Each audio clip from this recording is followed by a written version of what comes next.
Tips आपको दे रहा हूँ। अगर ये टिप्स आप अगर फॉलो करेंगे तो आपको ये जो प्रॉब्लम्स जो आती है तो ये प्रॉब्लम्स नहीं आएगी। तो अभी देखते हैं कि ये न्यूमेरिकल्स प्रॉब्लम्स कैसे सॉल्व करते हैं। तो सबसे पहले मीन्स ये 3 स्टेजेस से उसको जाना होता है। सबसे पहले तो प्रॉब्लम को आप पढ़िए, बार बार पढ़िए जब तक वो समझ में नहीं एक बार आपको ये प्रॉब्लम समझ में आ गया तो उसमें से आपको देखना है कि उसमें दिए हुए पैरामीटर्स, गिवन पैरामीटर्स कौन से हैं। और एक बार गिवन पैरामीटर्स नज़र आ गए तो आपको उसके साथ रिक्वायर पैरामीटर्स मीन जो ऑब्जेक्टिव है क्वेश्चन का क्या हमें निकालना है वो ज़रूरी होता है जानना। और अभी अब आपको अगर ये दोनों चीज़ें अगर समझ में आती है कि इनपुट और आउटपुट, तो दोनों को कनेक्टिंग करने वाला जो फॉर्मूला होगा वो फॉर्मूला आपको याद रखना है कि इस पे यहाँ पर सबसे आसानी से यूज़ करने वाला फॉर्मूला कौन सा होगा। और ये सारी चीज़ें जो है वो प्रैक्टिस से आएगी। ऐसा नहीं कि एक ही दिन में सभी कुछ हमको आ जाएगा। हम पूरे दिन का खाना एक साथ नहीं खाते हैं, पूरे दिन की सांस एक साथ ही नहीं लेता है, तो ये एक कंटिन्यूअस प्रोसेस है। तो अभी देखते हैं हम ये जो स्टेजेस आपको बताई तो आपको ये कैसे यूज़ करनी है। तो यहाँ पर हम शुरुआत करेंगे एक प्रॉब्लम से, फोर्स और लॉज ऑफ मोशन से, जो आपको असाइनमेंट में भी दिया था। तो ये प्रॉब्लम था ऐसा सब्जेक्टिव क्वेश्चंस में, a cricket ball of mass 70 gram moving with velocity 0.5 metre per second is stopped by player in 0.5 seconds. What is the force applied by the player to stop the ball? अभी यहाँ पर आप देखेंगे तो यहाँ पे क्या चीज़ें दी गई है। सबसे पहले तो वो आइडेंटिफाई करना है गिवन थिंग्स। तो हमें क्या क्या दिया हुआ है यहाँ पर। सबसे पहले तो मास दिया हुआ है, तो मास को हम डिनोट करते हैं यम से, जिसकी वैल्यू है यहाँ पर 70 ग्राम। आपको न्यूमेरिकल प्रॉब्लम सॉल्व करते वक्त ये भी चीज़ ध्यान में रखनी है कि जो भी यूनिट्स आप यूज़ करेंगे वो सभी एक ही स्टैंडर्ड यूनिट्स में होने चाहिए। और हम जो स्टैंडर्ड्स यूनिट यूज़ करते हैं वो है एसआई यूनिट। तो ग्राम एक सीजीएस यूनिट है मास का, तो उसका सीजीएस से हमको एसआई में कन्वर्ट करना होगा और उसका एसआई यूनिट है किलोग्राम। तो ग्राम को कन्वर्ट करने के लिए किलोग्राम में कन्वर्ट करने के लिए हमें उसको 1000 से डिवाइड करना होगा, तब जाकर ये जो मास दिया हुआ है वो किलोग्राम में आपको मिल जाएगा। तो ये भी चीज़ें ध्यान में रखनी होती है। तो दूसरी चीज़ आपको क्या दी हुई है, it is travelling with velocity 0.5 metre per second. अभी इसका मतलब क्या हुआ कि ये इनिशियल स्पीड आपको दिया हुआ है, इनिशियल स्पीड या इनिशियल वेलोसिटी बोल सकते हैं। इनिशियल वेलोसिटी हम u से दिखाते हैं। यहाँ पे u की वैल्यू है 0.5 मीटर पर सेकंड। उसके बाद हमें क्या दिया हुआ है, is stop by player in 0.5 second. अभी इस वर्ड्स में stop by player in 0.5 second, इसमें दो पैरामीटर्स हैं। तो ये हिडन पैरामीटर्स भी आपको आइडेंटिफाई करने हैं। अभी ये चीज़ जो है वो क्रिकेट बॉल ये स्टॉप हुआ है, स्टॉप मीन्स उसकी जो फाइनल वेलोसिटी होगी वो हो जाएगी ज़ीरो। तो ये फाइनल वेलोसिटी ये ज़ीरो है, वी फाइनल वेलोसिटी हम वी से डिनोट करते हैं।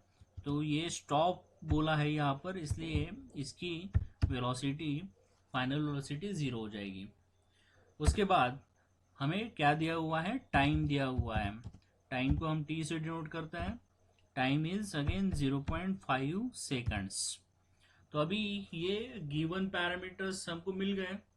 अभी ये गिवन पैरामीटर्स हमको क्या निकालना है, अभी यहाँ पे फोर्स अप्लाइड हमें क्या निकालना है, फोर्स निकालना है। तो रिक्वायर्ड क्वांटिटी में क्या आएगा, फोर्स। तो अभी ये फोर्स की वैल्यू क्या हो सकती है ये हमें कनेक्ट करना है। तो क्या क्या चीज़ें हैं हमारे पास, हमारे पास जो है वो है मास है, मास है, यू है, वी है और टी है। तो उसका फोर्स के साथ क्या कनेक्शन है ये आपको चेक करना होगा। फोर्स के साथ कनेक्शन क्या रहेगा ये चेक करने के लिए हमें फॉर्मूले जो है वो याद होनी चाहिए या फिर बेसिक कंसेप्ट क्लियर होने चाहिए। अभी आपको अगर ये मास, फाइनल वेलोसिटी, इनिशियल वेलोसिटी और टाइम दिया हुआ है और उसके साथ फोर्स हमें निकालने के लिए बोला है, तो फोर्स का कनेक्शन इन सारी चीज़ों से क्या हो सकता है वो हमें अभी देखना है।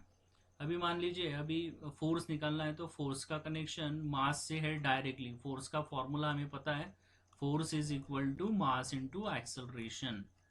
तो ये फॉर्मूला आपने पढ़ा हुआ है, फोर्स सेकंड लॉ से ये इसका कंक्लूजन निकलता है। अभी यहाँ पे एक्सेलरेशन डायरेक्टली दिया नहीं है, तो एक्सेलरेशन निकालने के लिए क्या चीज़ें ज़रूरी होती है? एक्सेलरेशन का मतलब क्या होता है? It is a rate of change of velocity. तो यहाँ पे हमें वेलोसिटी दी हुई है, उसका रेट भी दिया हुआ है कितने टाइम में ये चेंज हो रहा है। तो यहाँ पर एक्सेलरेशन की जगह पे आएगा mass into rate of change of. तो ये आपका यहाँ पर एक फॉर्मूला बन गया, v minus u upon t. A की वैल्यू हम क्या रखेंगे? v minus u upon t. तो ये एक्सेलरेशन यहाँ पे रख दिया।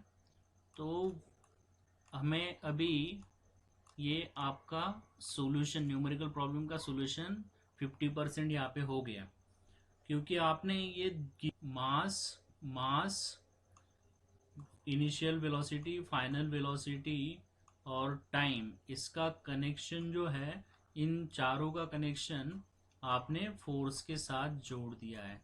एक बार ये कनेक्शन समझ में आ गया, आपका प्रॉब्लम मान लो वहाँ पे ही हाफ सॉल्व हो गया। अभी आपको क्या करना है? बस यहाँ पर वैल्यू सब्स्टिट्यूट करनी है। So let us substitute the values now. Mass क्या दिया हुआ है? 70 ग्राम। तो 70 एज इट इज नहीं यूज करना है, 70 अपॉन 1000, ये किलोग्राम में हमें ये वैल्यू यूज करनी है।